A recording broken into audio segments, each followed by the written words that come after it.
주님의 크신 은혜와 사랑이 오늘 이 예배의 자리 그리고 페이스북 라이브를 통해서 예배에 같이 함께하고 계신 모든 분들에게 함께 하시기를 빕니다.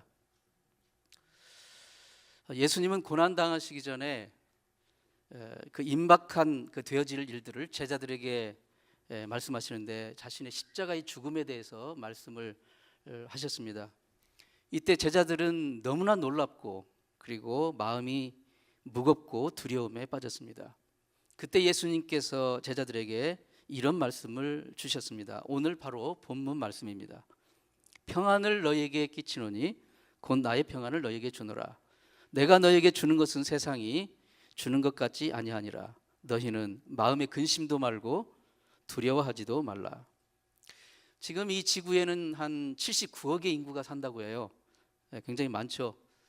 이 79억의 인구가 한결같이 염원하고 바라는 것은 바로 평안, 평화라고 할 수가 있겠습니다. 그런데 그 평안을 찾기가 힘듭니다.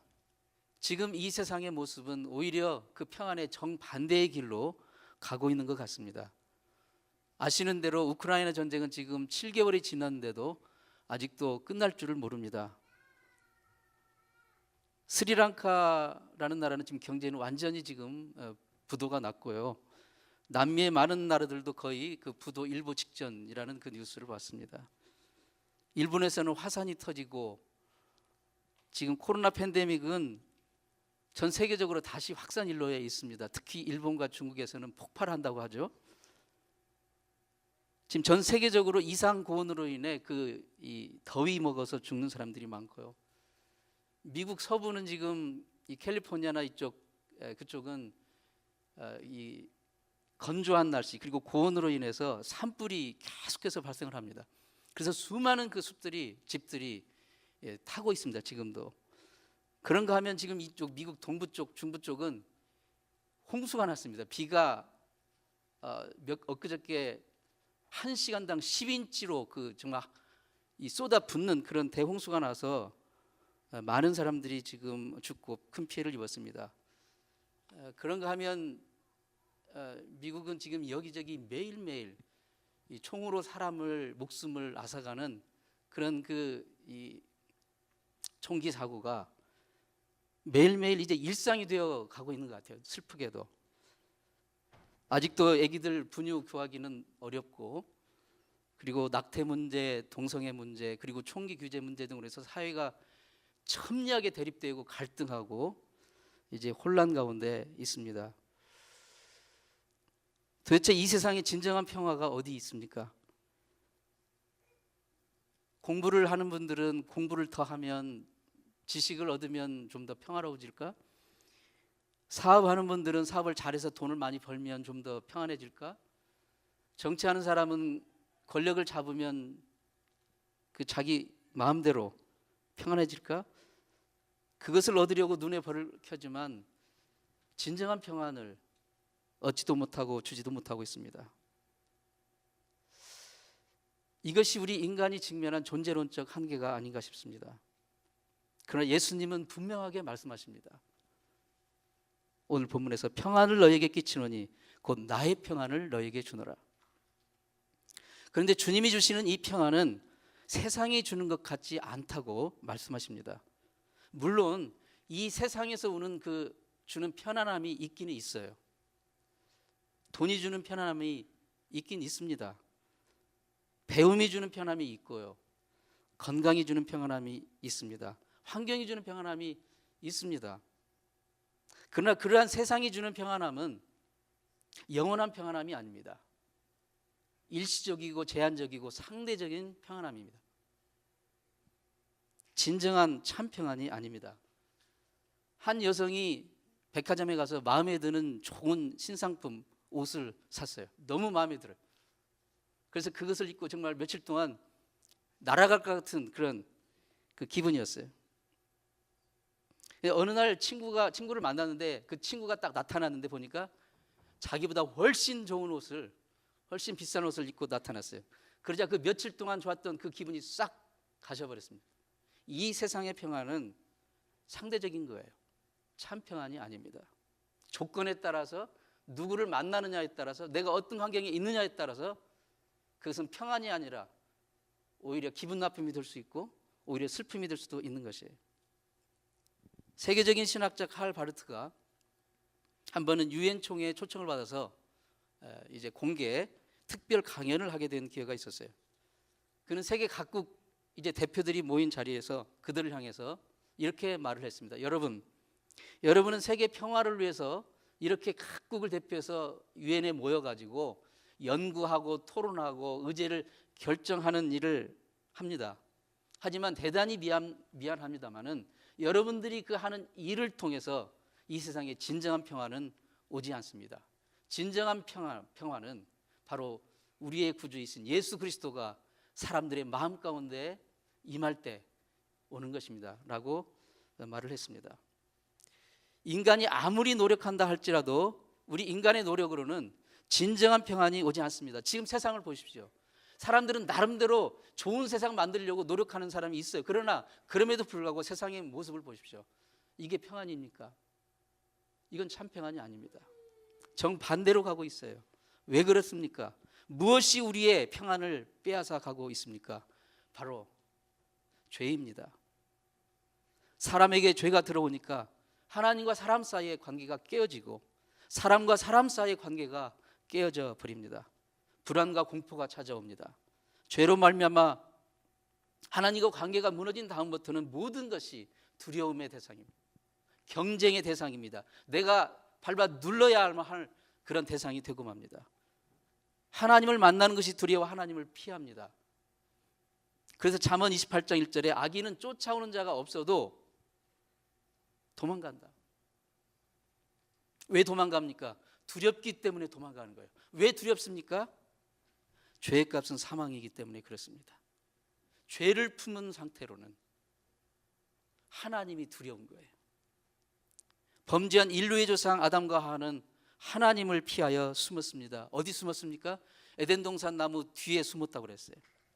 여러분, 하나님 앞에서 모든 것을 보고 계신 하나님 앞에서 나무 뒤에 숨는다고 숨어지는 것일까요? 타조라는 새는 도망가다가 급하면 모래에 머리를 박습니다. 그리고 피했다고 생각해요. 문제가 해결된 것입니까? 도대체 인간이 어떻게 하나님의 낯을 피할 수 있겠습니까? 아담아, 내가 어디 있느냐? 하나님이 이렇게 아담에게 물으셨어요. 하나님이 아담을 찾으셨습니다. 아담이 하나님을 찾은 게 아니라 하나님이 아담을 찾으셨어요. 그러나 사람은 하나님의 음성을 외면하고 갈등과 자책 속에서 하나님을 저항합니다. 외면합니다. 죄는 이렇게 하나님과 우리 사이를, 사람 사이를 단절시킵니다. 하나님은 창조주시요, 우리는 피조물입니다. 우리는 피조물 중에 유일하게 하나님과 인격적인 교제를 나눌 수 있는 특별한 존재로 지음받았습니다. 온 우주의 피조물 중에 하나님이 보내신 성령을 받은 존재는 우리 사람뿐입니다. 그러므로 사람은 창조주 하나님과 바른 관계를 맺을 때, 하나님의 형상을 회복했을 때, 그때야말로 진정한 참 평안을 얻을 수가 있는 것입니다. 참 평안은 어떻게 얻을 수 있고 또 어떻게 누릴 수 있을까요?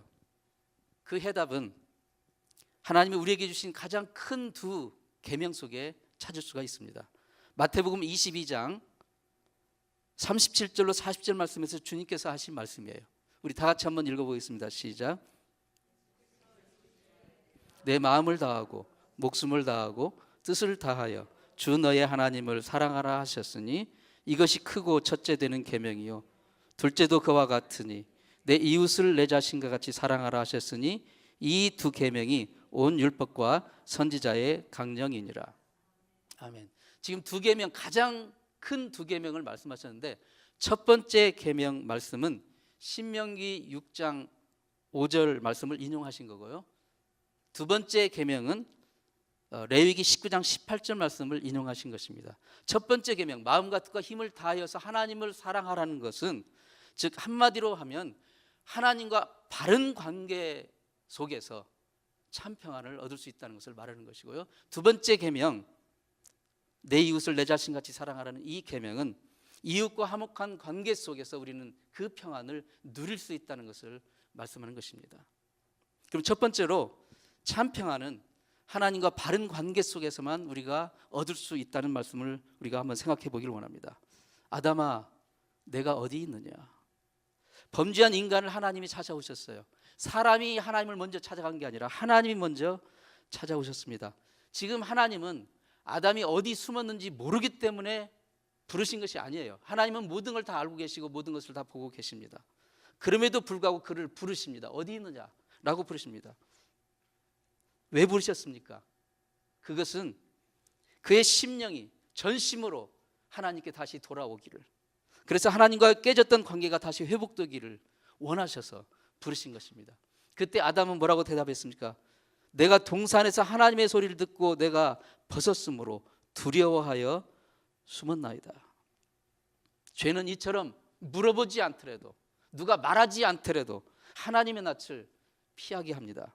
하나님과의 관계를 망가뜨립니다. 아담은 자기가 벗은 줄을 보고 무화과 나무 잎을 엮어서 치마를 만들어 자기의 수치를 가렸다고 했습니다.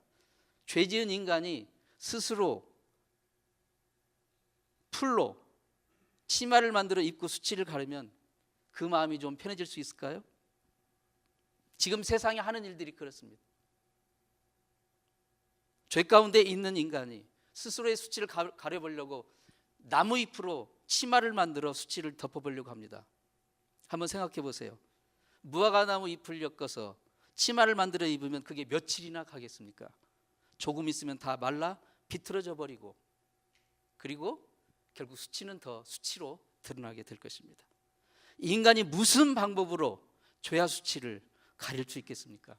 그러면 그럴수록 수치는 더욱 드러나고, 애쓰면 애쓸수록 죄와 수치는 더 드러나게 되고 마음의 평안은 사라지는 것입니다. 하나님은 아담과 그 아내를 위해서 짐승을 잡아 가죽 옷을 지어 입히셨습니다. 여기에 깊은 신학적인 의미가 있는데요, 인간이 범한 죄를 우리 스스로는 절대 가릴 수가 없습니다. 가린다 해도 나뭇잎으로 엮은 그 치마에 불과한 것입니다. 인간의 모든 노력은 나뭇잎으로 엮은 치마입니다. 얼마 안 가 결국 시들고 수치는 더욱 드러날 것입니다. 그게 인간의 노력의 허무함이고 한계입니다. 그러나 하나님이 우리의 죄와 수치를 가려주신다면 그것은 문제가 완전히 다른 겁니다. 하나님은 범죄한 아담과 하에게 가죽옷을 지어 입혀주신 거예요. 가죽옷을 어떻게 만듭니까? 짐승을 잡아야 돼요.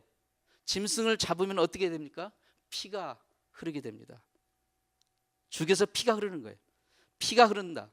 이것은 우리 죄를 대신해서 예수 그리스도께서 십자가에 죽으신 그 보혈을 예표하는 것입니다. 죄의 값은 사망입니다. 사망이라는 것은 생명을 내놓는 것을 말해요. 생명이 어디에 있습니까? 생명은 피 속에 있습니다. 여러분, 아무리 건강한 사람이라도 피가 다 빠지면 죽는 거예요. 피가 빠지면 죽는 거예요. 왜냐하면 생명이 피 속에 있기 때문에 그렇습니다. 그러므로 목숨을 내놓고 피를 흘려야 죄의 값을 치를 수 있는 것인데 우리는 그렇게 할 수 없잖아요. 그래서 세례 요한이 예수님을 처음으로 유대 백성들에게 소개할 때 이렇게 외쳤습니다. 보라, 세상 죄를 지고 가는 하나님의 어린 양을 보라. 여러분, 그 어린 양이 무슨 죄가 있습니까? 무슨 죄가 있어서 죽어야 합니까?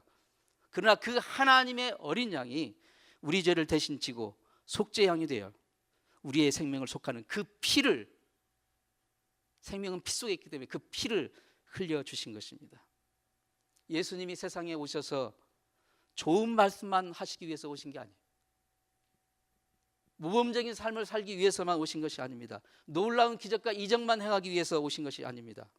우리 죄로 인해 하나님과 관계가 끊어지고 원수되어 처절한 불안과 두려움과 절망 가운데 있을 때 그런 우리를 용서하시고 하나님의 영원한 생명을 주시려, 그래서 하나님과 화목케 하시는 그 제물이 되시기 위해서 주님이 오신 것입니다.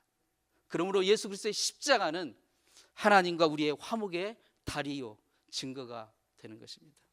사랑하는 성도 여러분, 우리의 죄 때문에 십자가이신 예수님께서는 양팔을 벌리시고 말씀하십니다. 수고하고 무거운 짐진 자들아, 내게로 오라.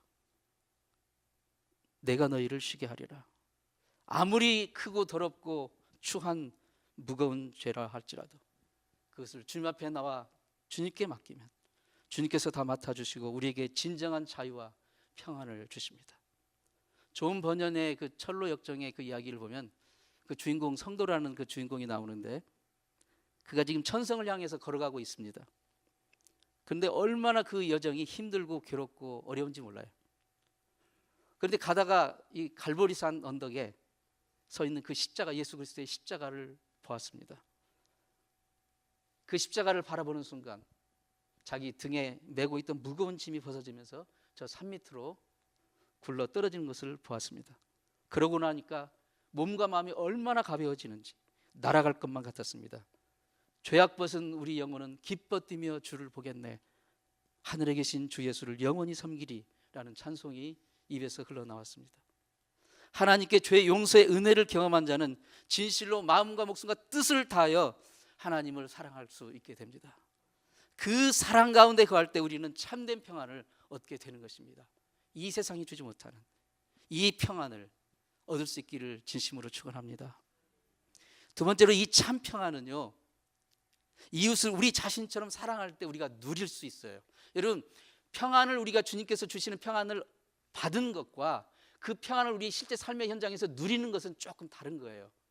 자, 보세요. 우리가 하나님과의 관계가 회복되어서 평안을 받았어요. 주님이 주시는 평안을 우리가 내면에 다 받았습니다. 우리 내면 가운데 주님의 평안이 찾아왔어요. 그런데 이 하나님께 받은 평안을 우리 삶 가운데, 삶의 현장에서 실제로 누리려면 우리 주변에 있는 사람도 평안해야 돼요. 내가 평안을 받아서 평안한데 내 주변에 있는 사람들은 울고 있어요. 괴로워합니다. 불행해요. 죄 가운데 아직도 신음하며 두려움에 떨고 있어요. 나만 혼자 평안할 수 있을까요?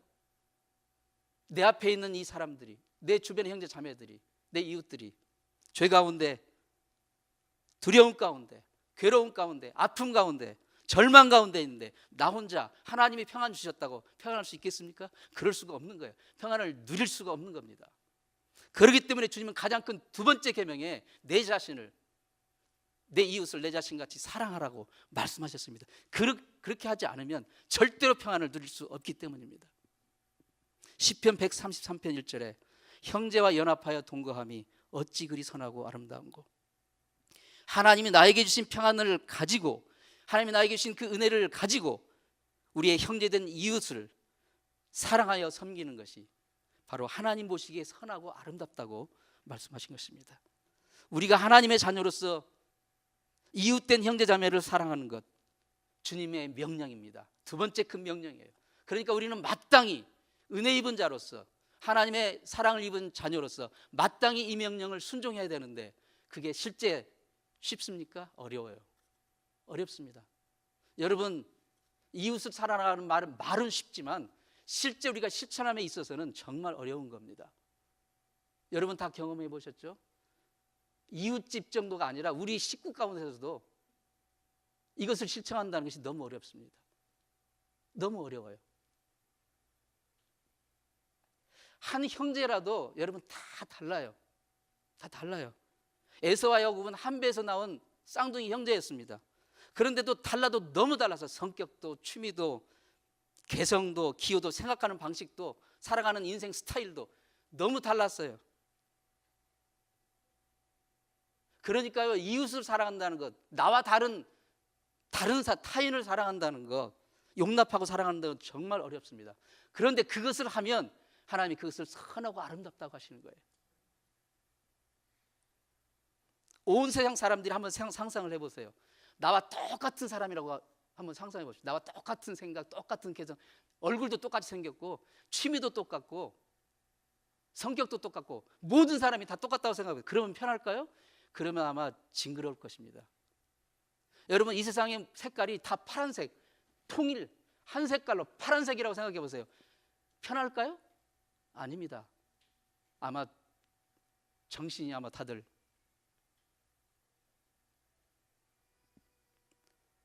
여러 가지 다른 색이 하모니를 이룰 때 아름다운 것이 되는 거예요. 여러분, 아까 우리 찬양팀이 참 아름다운 찬양으로 하나님 앞에 예배를 드리고 경배를 했는데, 그 음이 도레미솔라시도에서 솔 하나로만 돼 있다고 해보세요. 솔만 하고 있다고 생각해 보세요. 이게 아름다울 것 같습니까? 끔찍할 것입니다. 다른 음들이 모여서 화음을 이루고 화성을 이루어서 아름다운 음악이 나오고 그것으로 하나님을 찬양할 때 아름다운 것이죠. 나와 다른 타인, 다르기 때문에 우리가 용납하지 못한다고 한다면, 사랑하지 못한다고 한다면, 우리는 이 하나님의 두 번째 계명을 온전히 받들 수가 없습니다. 그러면 진정한 평안을 누릴 수가 없는 거예요. 공중에 떨어지는 눈송이들도요, 다 비슷하게 생기는데 진짜는 다 다르답니다. 그게 다 달라요. 이게 하나님의 창조의 신비야. 하나님이 모든 걸 다르게 그렇게 만들었어요. 사람은 오죽하겠습니까? 비슷하게 생겼지만 다 다릅니다. 성격도 개성도 취미도 생각하는 것도 다 달라요. 같은 쌍둥이라 할지라도 다 다릅니다. 그런데 모두가 하나님의 형상으로 창조된 너무나도 소중한, 유니크한 아름다움을 가진 그런 소중한 존재로 하나님 우리를 만드셨다는 사실입니다. 그래서 모두가 귀해요. 하나님의 눈에 나만 귀한 게 아니라 너도 귀하고 우리 모두가 귀한 거예요. 이것을 아셔야 돼요. 하나님은 나만 사랑하시는 것이 아니라 너도 사랑하시고 우리 모두를 사랑하시는 분이에요. 소중하네 소중하네 해도 사람의 생명처럼 소중한 게 있습니까? 우리 하나하나는 하나님의 형상으로 창조된 너무나도 소중한, 정말 유니크한 개성과 다름과 독특함을 가진 하나님의 사랑받는 존재입니다. 오늘 우리가 헌화식을 갔는데요, 다 다릅니다. 내 배에서 난 아이라 할지라도 다 다릅니다. 그러나 그가 하나님의 사랑을 입은 자이기 때문에 우리는 그를 하나님께 맡기는 거예요. 성경을 보면 바울의 신앙의 스타일과 베드로의 신앙의 스타일이, 사역의 방향이 너무 다릅니다. 그래서 다투기도 했잖아요. 요한과 야고보가 예수님의 같은 제자요 형제이지만 너무 달랐어요. 베토벤의 음악과 모차르트의 음악, 같은 고전파 음악이지만 너무 다릅니다. 우리가 어떻게 해야 서로 다른 개성을 가진 우리의 이웃된 형제 자매를 내 몸처럼 사랑하며 화목할 수 있을까요? 하나님의 형상으로 창조된 그 존재라는 것을 인정하고 존중하는 것입니다. 우리의 얼굴을 한번 보세요. 내 몸, 한 몸에 있는 얼굴조차도 다 다릅니다. 여러분, 하나님이 이마는 너럭바위처럼 넓적하게 만드시고, 그리고 그 밑에 눈썹을 주셔서 그 방파제처럼 비가 오면 바로 눈속으로 들어가지 않도록 방파제 눈썹을 만드셨어요. 그리고 눈썹 아래 눈은 또 자동이에요. 이게 수동으로 만약에 한다면 저처럼 운동 감각이 없는 사람은 맨날 고생할 겁니다. 근데 이게 자동으로 움직여요, 눈이. 그리고 얼굴 한가운데 있는 코를 보세요. 우리가 숨을 쉬는 데는 코 구멍 2개만 있으면 숨 쉬는데 지장 없어요. 그런데 왜 하나님은 콧등을 만드셨을까요? 콧등이 없으면 한번 상상을 해보세요. 얼굴 한 복판에 숨 쉬는 구멍 2개만 있다고 생각해보세요. 끔찍하지 않겠습니까? 콧등을 만드셔서 비가 와도 거기에 바로 들어가지 않고 먼지도 바로 들어가지 않도록, 특히 코를 어떻게 풀 것입니까? 콧등이 없으면. 하나님이 다 어련히 알아서 다르게 개성 있게 독특하게 그 각자 몫을 주시고 역할을 주시고 의미를 주시고 다르게 만드셨어요. 우리가 이것을 인정해야 됩니다. 하나님의 주권을 인정해야 돼요. 하나님이 그를 사랑하신다는 것을 인정해야 됩니다. 우리의 이웃된 형제자매를 존중하며 사랑하며 화목할 때 하나님이 우리에게 주신 그 평안을 우리는 비로소 누릴 수가 있는 거예요. 사랑하는 성도 여러분, 참 평안과 위로가 없는 이 험한 세상에서 참 평안은 하나님과의 바른 관계 속에서 옵니다. 그 평안을 주시기 위해 예수님 십자가에서 대속의 피를 흘려 죽으시고 부활하신 것입니다. 내 마음을 다하고 목숨을 다하고 뜻을 다하여 주 너의 하나님을 사랑함으로 참 평안을 우리가 갖게 되는 것이고, 그 우리가 받은 하나님의 사랑과 은혜와 그 평안으로 우리 이웃된 형제자매를 사랑할 때 우리는 우리의 평안을 온전히 누릴 수 있게 되는 그런 복된 한 주간 되시기를 축원합니다. 기도하겠습니다. 하나님 아버지,